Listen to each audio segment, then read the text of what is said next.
Et ce soir, j'ai la joie de pouvoir vous partager, de partager la parole avec vous. Dans ce week-end de Pâques, je vais essayer de ne pas être long. Parce que comme j'ai dit, il y a des baptêmes ce soir. Et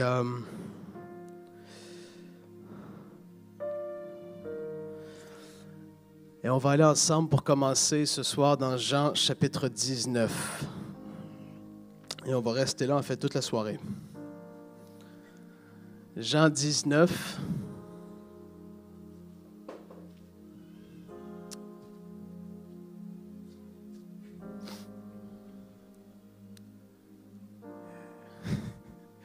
Gordon est là, fidèle au piano, avec une belle atmosphère. Merci Seigneur. Donc dans Jean 19, je fais exprès, c'est pas que j'ai rien à dire, j'attends que vous y alliez. Je fais exprès parce que c'est important de pouvoir le lire. On va lire pas mal ce soir. Mais c'est ça, c'est très important de pouvoir y aller. Si c'est votre première fois, la prochaine fois, downloadez un app de la Bible sur votre téléphone. Amenez une Bible en papier, mais ayez la Bible sous les yeux. Jean 19, à partir du verset 17. La parole dit, « Jésus, portant sa croix, arriva au lieu du crâne qui se nomme en hébreu Golgotha. C'est là qu'il fut crucifié et deux autres avec lui, un de chaque côté et Jésus au milieu. » Père, je prie ce soir que ta parole puisse être révélée à plusieurs personnes ici. On veut ouvrir nos cœurs à ta parole, à ce que tu veux nous dire, à ce que tu veux faire. On veut l'approcher avec un cœur humble, comprenant qu'on est tellement loin de tout comprendre, de tout connaître, de tout avoir saisi. Tellement. Ta parole est tellement profonde. Fais quelque chose en nous ce soir, je prie. Au nom de Jésus. Verset 19. Pilate fit une inscription. Donc là, on comprend où est-ce qu'on est dans le contexte. Hein? La crucifixion qui est là.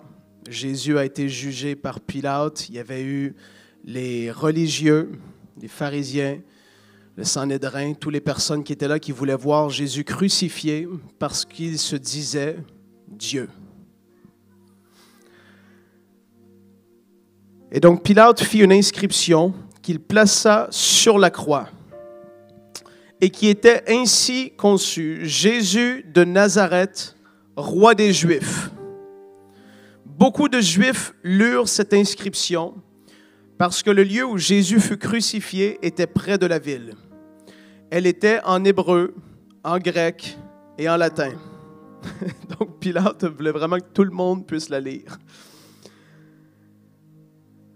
Les principaux sacrificateurs des Juifs dirent à Pilate, « N'écris pas roi des Juifs, mais écris qu'il a dit, je suis roi des Juifs. »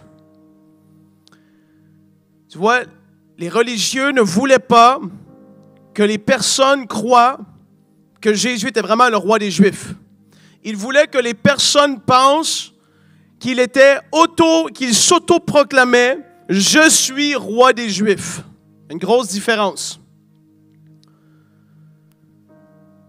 Et là, on voit la réponse de Pilate. « Ce que j'ai écrit, je l'ai écrit. » Je pense qu'ils ont compris. Premier point que je vais apporter ce soir.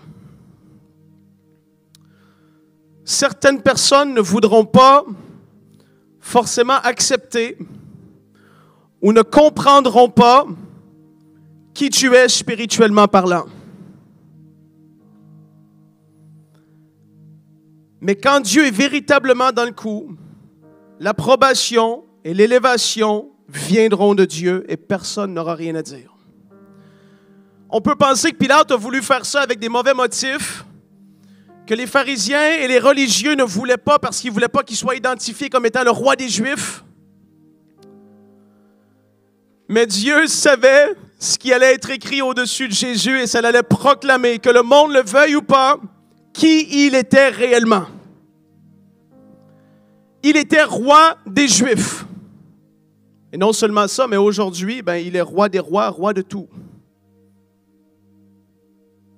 Peut-être que dans ta vie, tu t'es senti comme ci ou ça, les personnes ne pouvaient pas forcément me reconnaître, j'ai été blessé parce que ci ou ça. Mais comme j'ai dit, quand Dieu est véritablement avec toi, dans le coup, l'approbation et le sceau de Dieu va venir même d'une façon qui pourrait être peut-être même pas imaginable. Qui aurait pensé que cette inscription aurait été là à cause de Pilate? Moi, je crois que Dieu voulait que ce soit écrit cela au-dessus de Jésus. Au verset 23, ça dit, « Les soldats, après avoir crucifié Jésus, prirent ses vêtements et ils en firent 4 parts, une part pour chaque soldat. Et ils prirent aussi sa tunique, qui était sans couture, d'un seul tissu depuis le haut jusqu'en bas. Et ils dirent entre eux, ne la déchirons pas, mais tirons au sort à qui elle sera. Cela arriva afin que s'accomplisse cette parole de l'Écriture.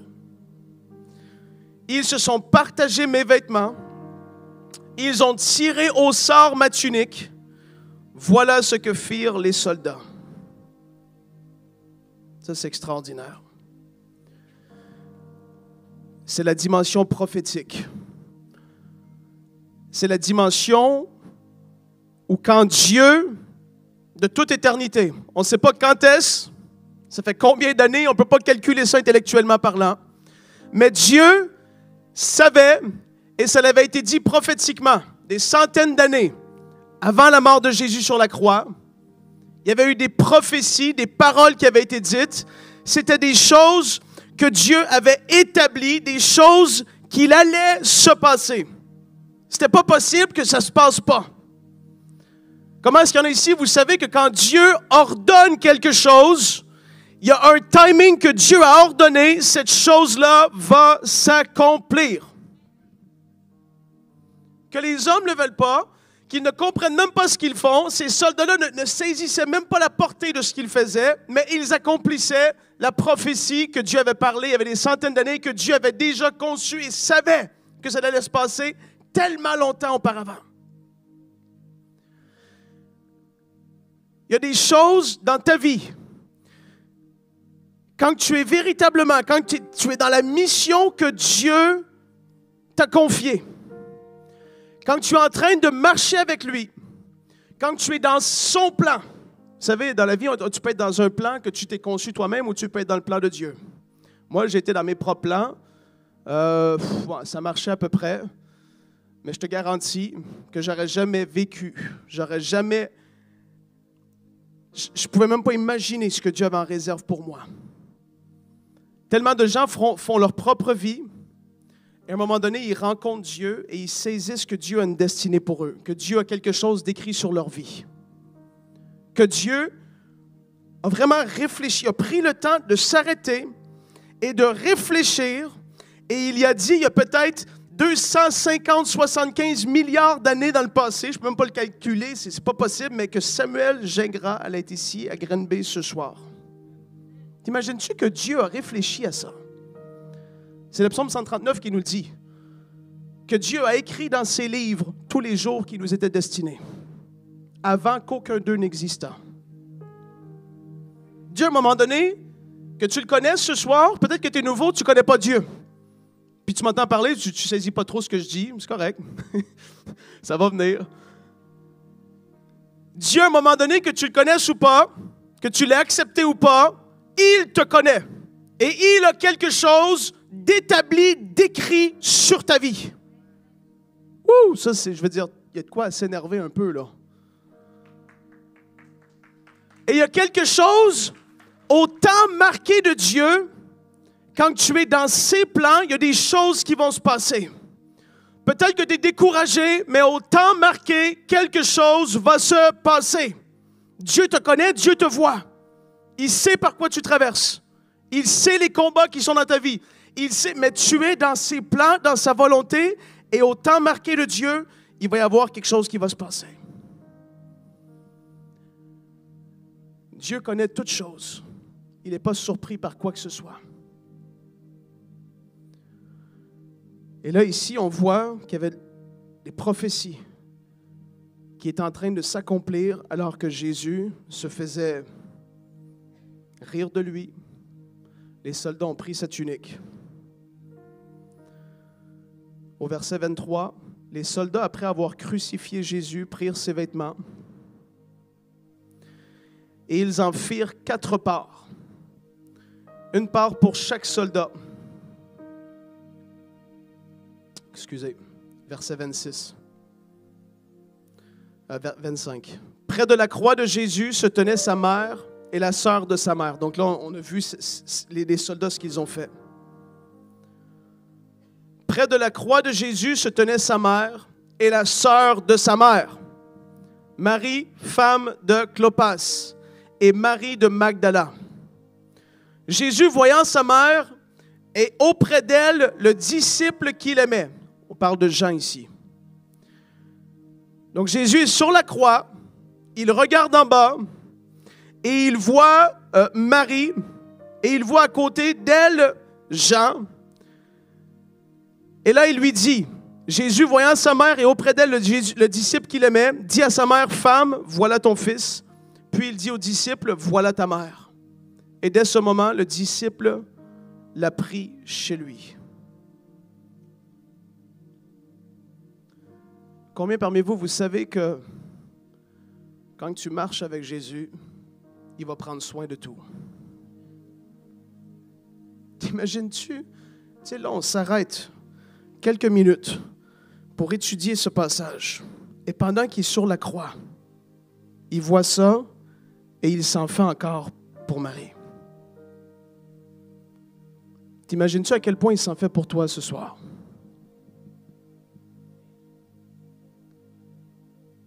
Il ne t'abandonne jamais. Pouh. Même quand c'est sombre tout autour, même quand tu es pris par toutes sortes de dépendances, même quand tu es par-dessus la tête dans des problèmes, même quand tu lui as tourné le dos et que tu l'as même repoussé, quand quelqu'un se tourne vers lui, il est toujours là. T'imagines à quel point il est bon. À quel point il est rempli de grâce. Il n'y a rien qu'il ne ferait pas pour pouvoir t'accueillir. Il est allé jusqu'au bout déjà. Au verset 28, après cela, Jésus, qui savait que tout était déjà consommé ou accompli, il était sur la croix, et il savait que tout était déjà accompli, dit, afin que l'écriture fût accomplie, j'ai soif. Il y avait là un vase plein de vinaigre. Les soldats en remplirent une éponge et l'ayant fixé à une branche d'hysope, ils l'approchèrent de sa bouche. Quand Jésus prit le vinaigre, il dit, tout est accompli. Et baissant la tête, il rendit l'esprit. Là, je veux dire, on vient de lire le passage le plus glorieux de l'histoire de l'humanité. Il était sur la croix, et encore là, il y avait une autre parole prophétique qui avait été donnée dans un des psaumes qui parlait qu'il allait avoir soif. Et Jésus en était conscient. Il est la parole lui-même. C'est pas qu'il a lu la Bible tellement de fois qu'il la connaît. Il l'est. Si tu ne comprends pas, ça ne dérange pas. Mais il l'est.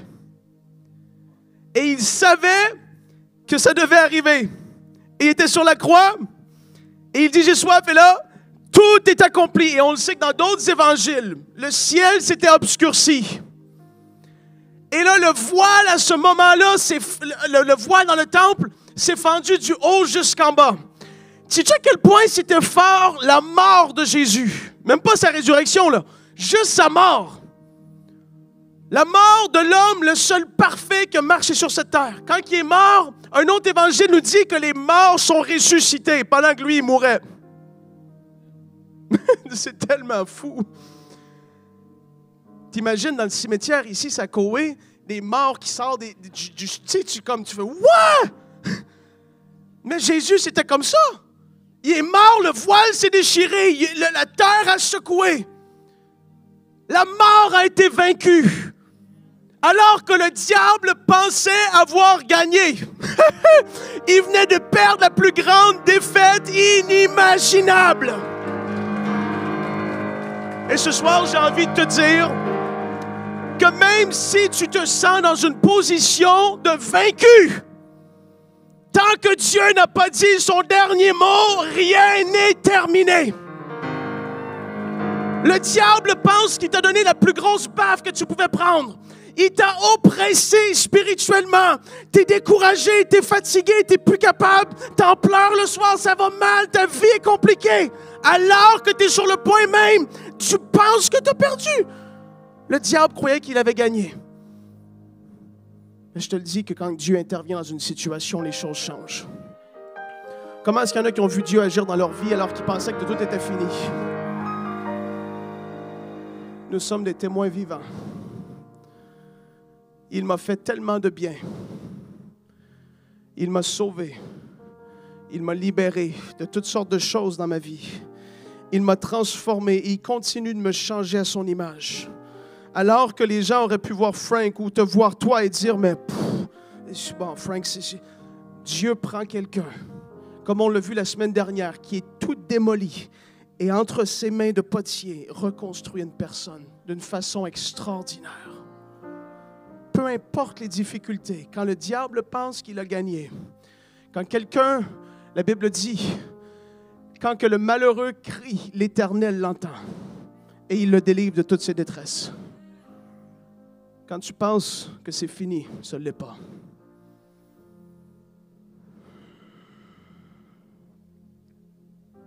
Thank you, Jesus.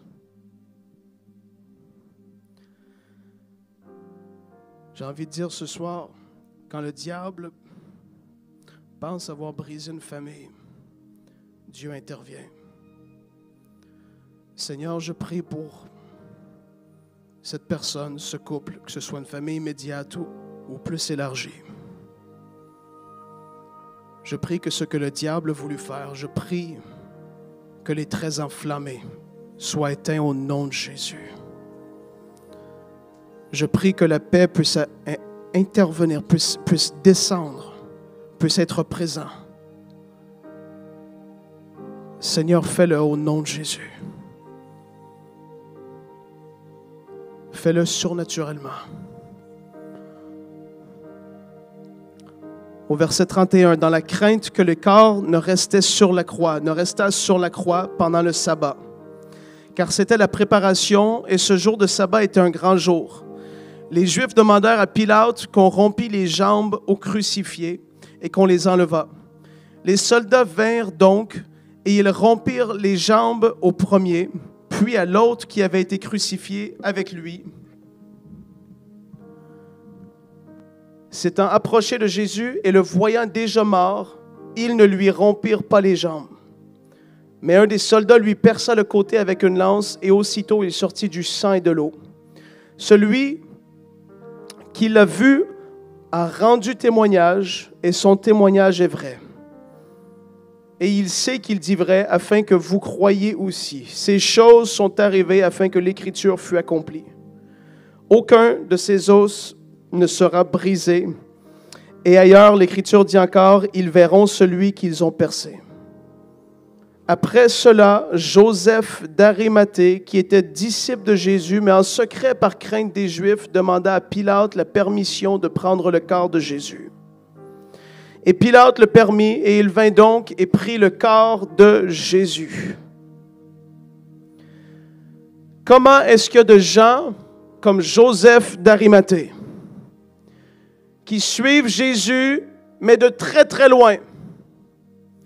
Ici, il y a quelque chose qui est tellement fort qui est révélé. Au verset, je le relis encore, verset 38. Après cela, Joseph d'Arimathée, qui était disciple de Jésus, mais en secret, par crainte des Juifs. Joseph avait peur de qu'est-ce qu'on va dire si. Qu'est-ce qu'on va dire si on me voit avec Jésus en train de le suivre alors qu'il allait, qu'il guérissait les malades, qu'il faisait toutes sortes de choses? Qu'est-ce que les personnes vont penser de moi? Combien est-ce qu'il y a de gens qui sont comme ça?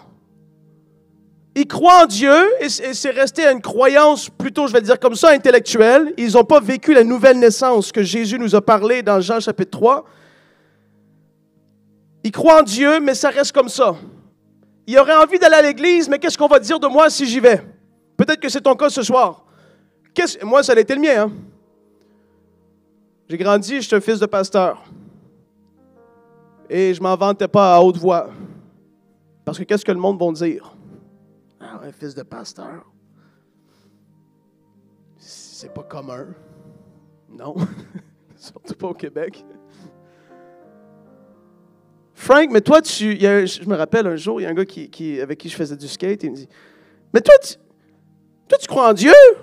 Ah ouais. Mais tu sais, t'es comme, tu le suis, mais de loin. Mais le soir, dans ton lit, ah Dieu, je t'aime. Ah, merci Seigneur. Ouais. Mais tu crois en Dieu? Ouais. Mais parle-moi-en. OK, ben peut-être une autre fois. Tu le suis de loin. Joseph d'Arimathée, c'est qu'il venait de là. Pas forcément que c'était son nom. C'est comme Frank de Granby.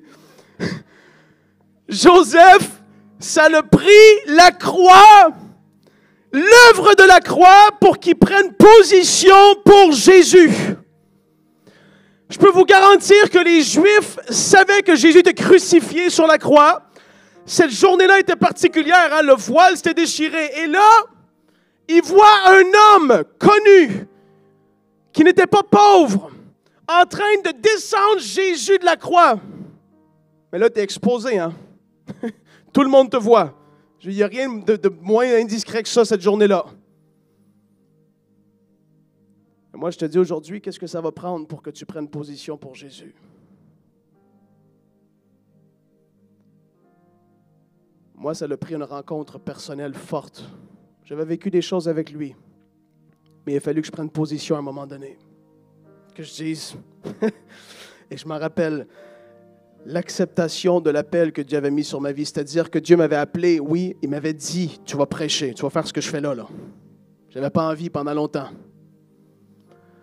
L'acceptation de ce que Dieu voulait que je fasse, je me rappelle le soir où je l'ai dit pour la première fois à des gens qui ne connaissaient pas Dieu encore. Puis ils rushaient, ils ne comprenaient pas. Il m'a dit, mais Frank, tu vas faire quoi? Moi, je vais être celui-là en avant qui va prêcher, là, qui va avoir le micro dans les mains. Hein? Mais j'avais pris position. Et à partir de là, ça partit. J'avais accepté Jésus déjà, mais publiquement, commencer à en parler, partager, être à l'aise. Aujourd'hui, je vais encourager quelqu'un à prendre position pour Jésus. T'imagines-tu à quel point il n'a pas eu honte et qu'il aurait pu, mais qu'il savait que tu allais l'accepter dans ta vie ou que potentiellement tu allais avoir l'invitation qui allait être faite. Et comme je l'ai dit, il aurait pu avoir honte d'aller sur cette croix et de dire, ben c'est honteux, je suis Dieu, le créateur de toutes choses, et je vais aller mourir sur une infâme croix comme on le chante. Il n'a pas eu honte, il est allé jusqu'au bout, parce qu'il savait à quel point c'était important. Nicodème, qui auparavant était allé de nuit vers Jésus, vint aussi apportant un mélange d'environ 100 livres de myrrhe et d'aloès. Même chose pour Nicodème. Nicodème, dans Jean chapitre 3, c'est un pharisien qui est allé vers Jésus, qui lui a posé des questions parce qu'il était complètement bouleversé par ce qu'il voyait Jésus faire. Et j'aime tellement qu'on voit dans ce passage que Nicodème est allé aider Joseph et qu'il, au verset 40, ils prirent donc le corps, Nicodème et Joseph, des gens qui publiquement ne suivaient pas Jésus, mais que là, qu'ils ont pris une position pour s'associer avec lui. Ils prirent donc le corps de Jésus et l'enveloppèrent de bandes avec les aromates, comme c'est la coutume d'ensevelir chez les Juifs. Or, il y avait un jardin dans le lieu où Jésus avait été crucifié, et dans le jardin, un sépulcre neuf. C'est là qu'ils mettaient les corps. Où personne encore n'avait été mis. Ce fut là qu'ils déposèrent Jésus à cause de la préparation des Juifs, parce que le sépulcre était proche. Le premier jour de la semaine, Marie de Magdala se rendit au sépulcre dès le matin. Comme il faisait encore obscur, et elle vit que la pierre était ôtée du sépulcre, elle courut vers Simon-Pierre et vers l'autre disciple que Jésus aimait, Jean, et leur dit, ils ont enlevé du sépulcre le Seigneur. Et nous ne savons où ils l'ont mis. Pierre et Jean et l'autre disciple sortirent et allèrent au sépulcre. Ils coururent tous deux ensemble, mais l'autre disciple courut plus vite que Pierre. Jean était vite. Et arriva le premier au sépulcre. S'étant baissé, il vit les bandes qui étaient à terre, cependant il n'entra pas. Mais Pierre, lui, qui le suivait, arriva et entra dans le sépulcre et vit les bandes qui étaient à terre. Et le linge qu'on avait mis sur la tête de Jésus, non pas avec les bandes, mais plié dans un lieu à part. Alors l'autre disciple qui était arrivé, le premier au sépulcre, entra aussi, et il vit et il crut. Car il ne comprenait pas encore ce que disait l'Écriture, Jésus devait ressusciter des morts, et les disciples s'en retournèrent chez eux. La mort ne pouvait même pas retenir Jésus. Tout ce qu'il touchait guérissait. Je veux dire, dans les évangiles, c'est ça qui est écrit. Tous ceux qui venaient à lui étaient délivrés, étaient guéris. C'était des milliers de personnes, là. C'est comme, il ne peut pas s'en empêcher. C'est comme, je le dis comme ça, plus fort que lui, entre guillemets. Il était chargé de la puissance de Dieu. Et les gens s'approchaient et touchaient son vêtement avec foi et recevaient ce qu'ils avaient besoin. Il y avait une mère qui avait perdu son mari, qui avait un fils unique, qui sortait d'une ville. Jésus est arrivé, il a touché le cercueil, même pas le jeune enfant. Il a touché le cercueil et la personne, s'est assise. La petite fille de 12 ans, vous le savez, qui était morte aussi. Il a dit non, elle n'est pas morte, elle dort. Lazare, il puait.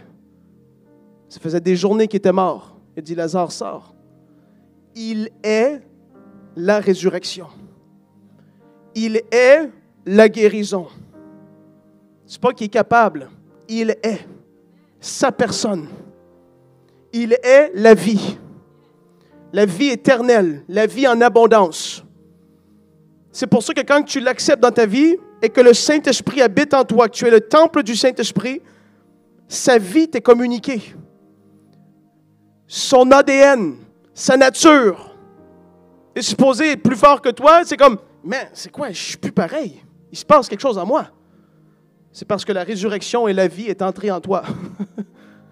C'est parce que lui qui ressuscite les morts marche et habite en toi.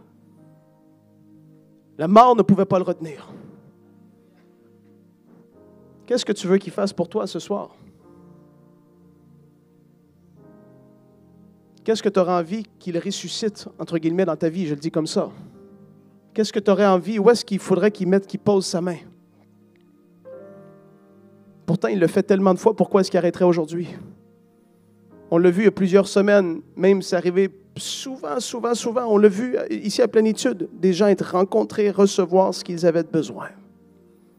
Recevoir une délivrance d'une dépendance. Recevoir la guérison d'un cœur brisé. Recevoir le salut, c'est-à-dire recevoir Jésus.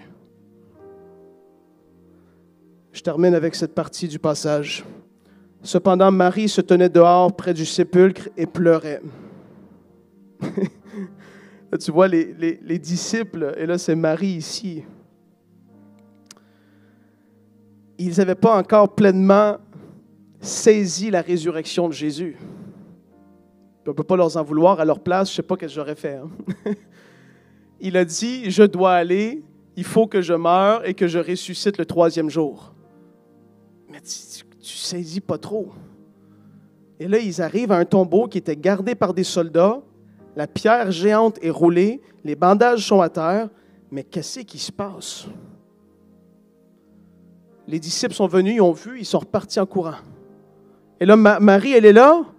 Elle se tenait dehors près du sépulcre et pleurait. Comme elle pleurait, elle se baissa pour regarder dans le sépulcre. Et elle vit 2 anges vêtus de blanc. Dieu a fallu qu'il envoie des anges pour comme dire, « Hey, c'est ça qui se passe là, c'est pas des jokes. » Il n'est plus là. Elle vit 2 anges vêtus de blanc, assis à la place où avait été couché le corps de Jésus, l'un à la tête, l'autre aux pieds. Et lui dirent, « Femme, pourquoi pleures-tu? » Et elle leur répondit, « Parce qu'ils ont enlevé mon Seigneur, et je ne sais pas où ils l'ont mis. » En disant cela, elle se retourna et elle vit Jésus debout, mais elle ne savait pas que c'était Jésus. Jésus lui dit, « Femme, pourquoi pleures-tu? Qui cherches-tu? » Elle, pensant que c'était le jardinier, une grosse confusion là.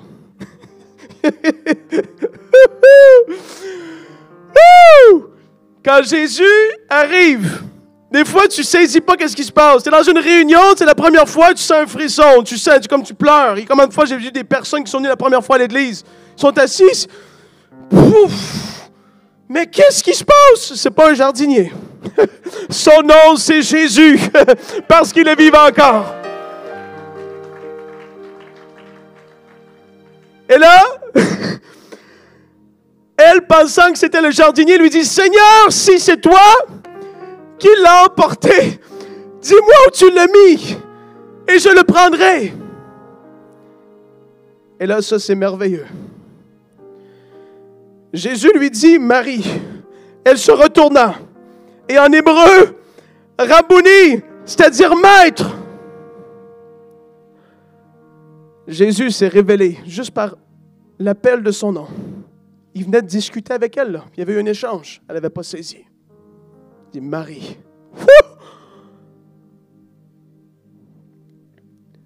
Ce soir, je pense que Jésus appelle le nom de quelqu'un.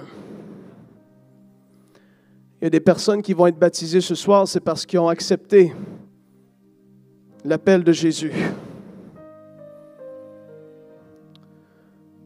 Pour elle, ses yeux se sont ouverts. Elle a saisi qu'il était vivant, qu'il était là devant elle. Là, regardez au verset 17. Jésus lui dit, « Ne me touche pas. » Mais tu sais, il n'était pas frustré, là. C'était plus comme, « Ne me touche pas. Car je ne suis pas encore monté vers mon Père. Mais va trouver mes frères. Et dis-leur que je monte vers mon Père et votre Père. Vers mon Dieu et votre Dieu. » Tu vois le langage qu'il utilisait. Il dit à Marie, « Je m'en vais vers mon Père. » Pendant qu'il était sur terre, Jésus, pendant 3 ans et demi avec eux, il parlait, il disait, « Mon Père, mon Père. » Et là, il veut être conscient, il veut être sûr qu'elle soit consciente que je m'en vais vers mon Père, mais le tien aussi. Vers mon Dieu, mais ton Dieu aussi. Marie de Magdala alla annoncer aux disciples qu'elle avait vu le Seigneur et qu'il lui avait dit ces choses. D'après moi, elle a couru plus vite que Jean. Jésus devait monter au ciel. Ça, c'est ce qu'on appelle l'ascension. Il devait monter au ciel pour présenter son sang. Et si tu n'es pas familier avec ça, c'est parce que pour Dieu, le péché apporte la mort. Et pour pouvoir pardonner le péché, il doit y avoir quelque chose, je le dis comme ça, dans l'Ancien Testament, c'était un animal. Il devait avoir quelque chose qui meurt. Le sang devait couler pour pouvoir pardonner des péchés. Mais juste couvrir. Mais Jésus, et c'est ça, c'est pour ça qu'on dit que Jésus est venu mourir sur cette croix pour toi et pour moi. Jésus est l'agneau qui ôte le péché. Je vais le dire comme ça simplement. Dieu, ce qu'il avait besoin, c'était la perfection. Et il n'y avait pas un homme qui pouvait vivre parfaitement sur cette terre, parce qu'on a tous eu et on est né avec la nature du péché en nous. Mais Jésus a été conçu par le Saint-Esprit. Il n'avait pas la nature, si je peux le dire comme ça, comment je peux le dire? Il n'avait pas cette tache du péché en lui. Il ne vient pas d'un homme naturel. Il a été conçu par le Saint-Esprit. Et il a vécu une vie parfaite. Et il devait avoir quelqu'un qui vive une vie parfaite pour pouvoir pardonner les péchés de l'humanité. C'est pour ça que j'ai dit au début de la soirée, par un homme, le péché est entré dans le monde, par un homme, le péché a été pardonné. Et ce soir, les baptêmes, comme je l'ai dit, ce sont des gens qui ont accepté Jésus dans leur vie, qui ont compris qu'ils il a pris leur place. Et que devant Dieu, ils avaient été séparés. Et la Bible est très claire. Que quand une personne meurt, il y a deux endroits où tu peux aller. Il y a le ciel ou il y a l'enfer. La Bible est très claire sur le fait que pour pouvoir aller au ciel, pour pouvoir vivre éternellement, tu dois recevoir le pardon de tes péchés. Et là, ce soir, ce que j'ai fait, j'ai prêché l'Évangile très simplement. On a vu ce passage de Jean 19 et Jean 20. Et Jésus est monté au ciel, il a présenté son sang pour dire, voici, je suis allé jusqu'au bout, et maintenant, par mon sang qui a été versé, ils peuvent recevoir le pardon de leurs péchés. Et le sacrifice de Dieu a été approuvé. Il était parfait. Et ce soir, ce que je veux faire, c'est que je veux pouvoir donner la chance à quelqu'un d'entendre son nom être appelé, comme Marie, ça a été le cas avec Jésus. Et peut-être que tu t'es éloigné de Dieu et que ce soir, tu es revenu à l'Église et tu dis, moi, je veux recommencer une vie nouvelle avec lui. Je veux te donner l'opportunité de pouvoir accepter Dieu dans ta vie. Et si c'est quelque chose que tu veux là où tu es, c'est tellement simple. On ne doit pas avoir honte de lui. Comme j'ai dit, il n'y a pas eu honte de nous. Et peut-être que tu ne comprends pas tout, mais tu sens que ton cœur a été travaillé et tu sais que tu dois faire le premier pas, même si tu ne comprends pas tout. Mais tu sens que tu veux faire ce pas avec Dieu. Peut-être que tu es ici, tu es venu voir quelqu'un se faire baptiser, mais tu ne saisissais pas trop. Mais ce soir, c'est ça que j'ai prêché. Que Jésus est mort et il est ressuscité, afin que nous, on ait la vie, et la vie éternelle. Et si c'est ton cas ce soir, tu peux lever la main là où tu es, si tu veux accepter Dieu dans ta vie. Avant de faire les baptêmes, je voulais pouvoir faire cet appel ce soir. Peut-être que tu t'es éloigné de Dieu pendant un certain temps et là, tu veux revenir et tu veux te rapprocher de lui. Je veux t'inviter alors qu'on peut juste pencher la tête, tout le monde, s'il vous plaît, et laisser la personne faire ce pas, ou les personnes. Lève la main bien haute pour que je puisse la voir si c'est ton cas. Il n'y a pas de honte, mais